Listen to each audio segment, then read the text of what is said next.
Well, Lisa, last month, the Dorchester neighborhood was stunned by the murder of a 15-year-old boy who was gunned down while playing basketball with his friends. When something terrible like that happens, the Boston Public Health Commission sends in a trauma team to the neighborhood. WBZ's Brandon Truitt shows us how they're helping people to heal.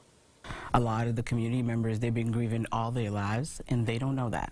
Long after the crime scene tape, news cameras, and police go away, stay the scars of violence, often in the form of trauma, and it can last for years. A lot of times I think people just need the education of what actually is happening to them, because people just don't know. You'd be surprised at the age that someone doesn't know what PTSD is. Katia Mendez has lived in Dorchester for nearly 30 years and has served on the neighborhood trauma team for 4 of them, often arriving at crime scenes like this within 30 minutes of them happening. Part of the Boston Public Health Commission, the team provides 3 levels of trauma support.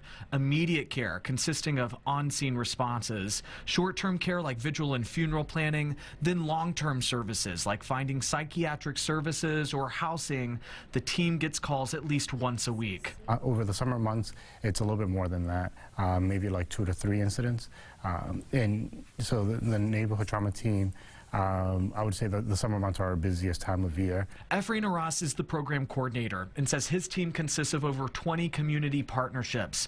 Their most recent data shows nearly 230 calls for service in 2020, most of them shootings. That was a 95% increase from the year before. I'm somebody who says that, when I get to heaven, I want to be empty because I gave it all here. Pastor Tara Curry, also on the team, says the work they are doing is making a difference, hoping to ease the pain of the trauma left behind.